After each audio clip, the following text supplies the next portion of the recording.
In this video, we're going to talk about what you've been missing with your laser printer in your craft business. So it's come to my attention, a lot of people have been telling me this, that I'm the only one on YouTube talking about this. So I'm the pioneer. But here's the thing, nobody seems to understand what this is. So I also, when I first started doing this, I tried to search on Google this, and I didn't know it was an original idea. I thought, oh, there must be many people doing this. And there probably still are some people out there doing this, but maybe they're just not talking about it. But when I was searching on Google and YouTube and Facebook and Pinterest and all over, I couldn't find anything.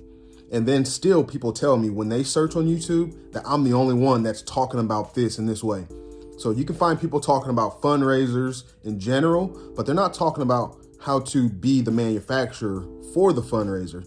And that's what this is. So what I'm gonna do, I'm just gonna give you a brief explanation on what this is and what it looks like. And I'm gonna give you 4 little notes I wrote down here to try to help convince you why this is a great idea. But first, one thing, if you could please just leave a comment below because I need your help. So I wanna create this free mini course, okay? It'll be like a 5-video series mini course on what this fundraising thing is and how to do it. All right, it's just gonna be a small mini course, 5 videos, I don't know, less than 8 minutes. And I can't do a full in-depth course. It'll take hours and hours to explain this thing to you. But what I can do is offer this for free where you can just click on my YouTube video and just watch it. So then you'll have an idea what it is. Whatever I don't go over here on these notes, then you just let me know what you want to know. And then I'll respond back to you in the comments. So with the school fundraiser or any type of fundraiser, but we're familiar with the school fundraisers. So remember when you were younger and you had to sell those candy bars? So the school didn't just go to a grocery store and get those, which they could do that. But those candy bars, you know, those dollar chocolate candy bars, you got milk chocolate, caramel, almond, and crunch, I believe. So they had to go to a chocolate manufacturer and buy those in bulk. And then they come and then they sell them. Now, I don't know. I think the chocolate manufacturer sells those candy bars to the school for 50 cents. So then the school makes 50 cents on that candy bar, you know, and it's just what they know to do. Schools aren't experts in fundraising. They're not experts in making money. They just aren't. So that's what they know to do. And that's what all schools do. So then we come, you know, like we have this laser cutter and we come with this specialized product and then say, hey, you know, you can make $10 per order rather than 50 cents per order. Then their eyes, they perk up, you know? So essentially, we are the manufacturer, just like the candy bar manufacturer made those candy bars. We're making a product too. We're making the ornament. So then what we're doing is providing that school with a fundraiser too.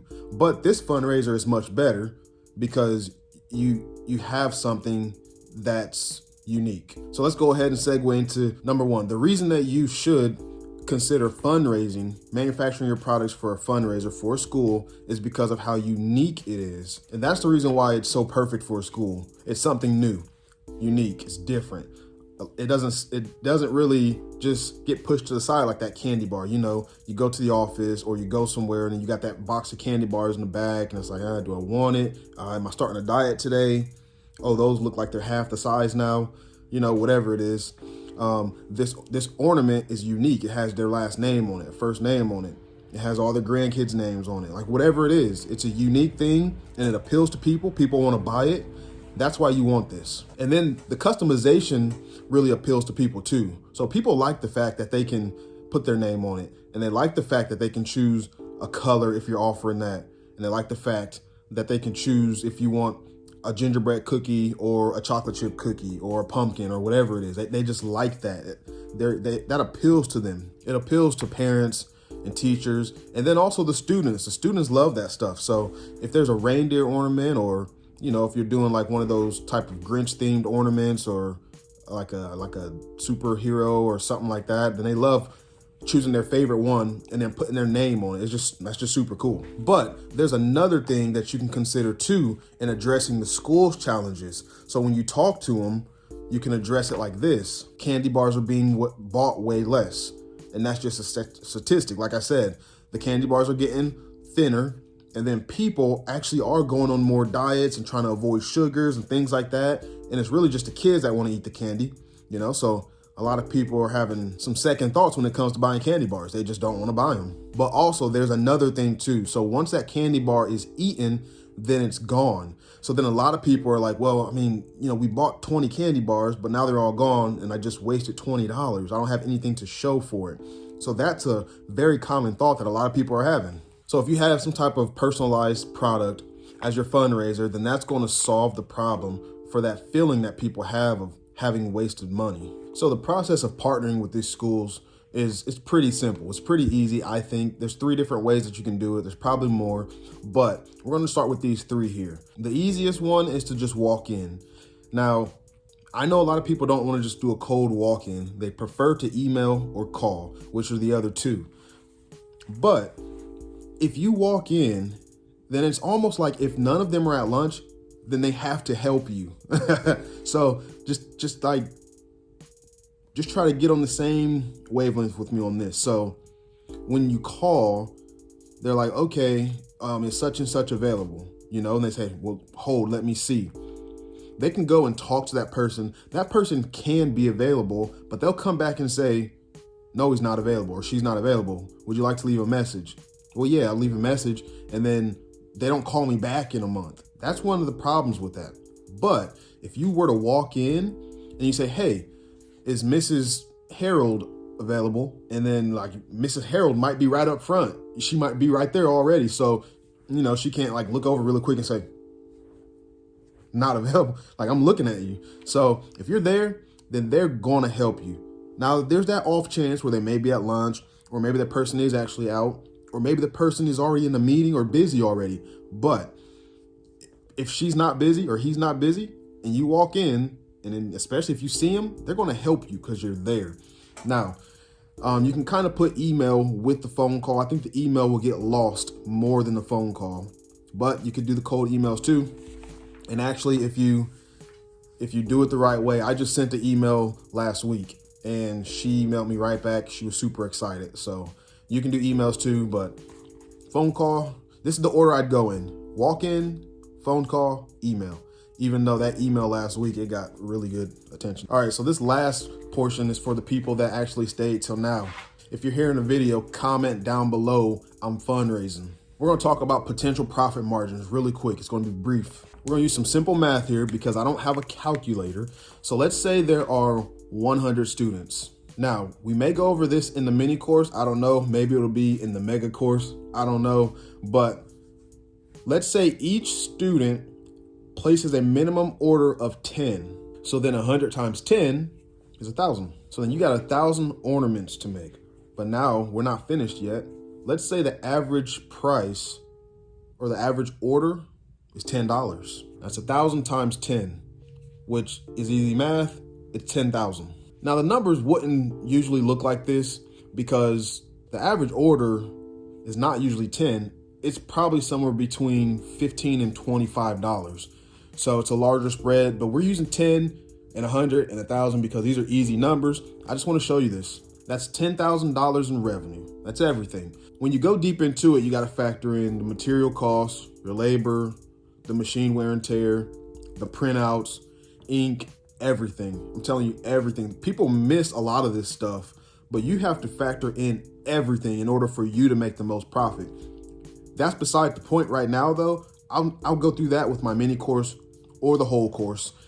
This thing, for simple purposes right now, to keep this video much shorter so you can watch it, we're just gonna talk about the splits.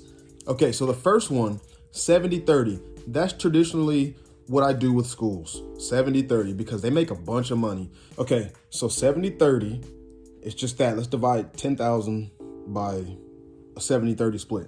So then you take home $7,000.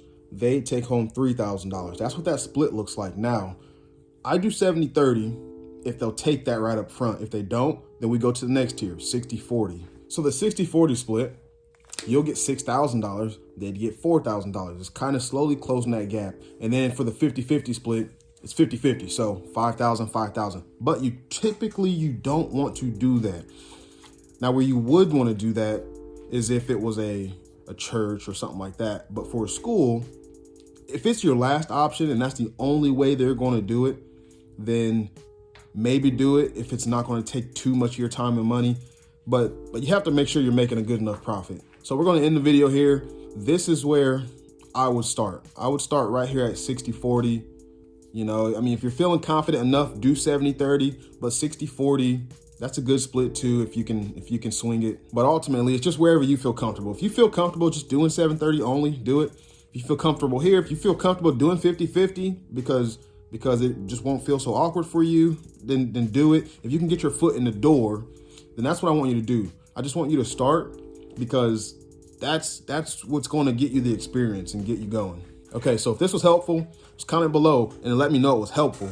But then also remember what I said in the beginning of the video. I'm doing a free 5-series video course here on YouTube. I'm just going to record some videos. I'm going to do 5 different things that you need to take into consideration when you're doing this thing.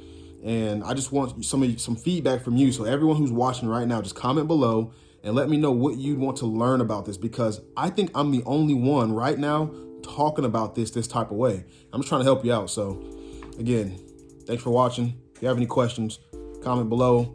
Please just like and subscribe this video, because that's going to boost it up in the algorithm more, show it to more people, and then more people can be aware of this, and then more people can talk about it. We'll get more minds thinking about it, more eyes on it, and then we'll be able to help each other all out. So have a good one. Bye.